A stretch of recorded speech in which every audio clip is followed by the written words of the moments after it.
જીવન જોખમે ધાનપુર તાલુકામાં તુફાન છત પર મુસાફરોને બેસાડી લઈ જતી તસવીર સામે આવી। દાહોદ જિલ્લાના ધાનપુર ખાતેથી જીવના જોખમે સવારીનો એક તસવીર સામે આવી છે, જેમાં જોઈ શકાય છે કે એક ગાડીમાં લોકો પોતાના જીવના જોખમે સવારી કરી રહ્યા છે। ગુજરાતમાં દરરોજ અસંખ્ય અકસ્માત થતા હોય છે। અનેક અકસ્માતોમાં લોકો પોતાનો જીવ ગુમાવતા હોય છે, ત્યારે ધાનપુર તાલુકા તરફ જતા રસ્તા પરથી સામે આવેલ તસવીરમાં જોઈ શકાય છે કે એક ગાડી ચાલકે ગાડીની છત પર મોટી સંખ્યામાં મુસાફરોને બેસાડ્યા છે।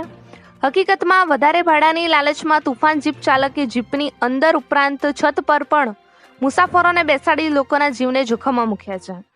હકીકતમાં રાજ્યમાં અકસ્માતમાં અનેક લોકો પોતાનો જીવ ગુમાવતા હોય ત્યારે આવી રીતે મુસાફરી જોખમી સાબિત થઈ શકે છે। જો સહેજ પણ ભૂલ થાય તો મોટી દુર્ઘટના ઘટી શકે છે। આ તસવીર ખરેખર બેદરકારીનું ઉત્તમ ઉદાહરણ છે। લોકોએ પણ આવી જોખમી સવારી ટાળવી જોઈએ। આ ઉપરાંત ભાડા પર વાહનો ચલાવી રહેલા લોકોએ પણ ટ્રાફિકના નિયમોનું પાલન કરવું જોઈએ। આ બાબતથી ધાનપુર ટ્રાફિક પોલીસ અજાણ છે કે પછી હપ્તા બોલતા હે તેવી પણ લોકમુખે ચર્ચાઓ છે। આ કેસમાં પોલીસ ગાડી ચાલક સામે કાર્યવાહી કરે તે ઇચ્છનીય છે। અહેવાલ માજુભાઈ બારિયા, દાહોદ જિલ્લા બ્યુરો ચીફ।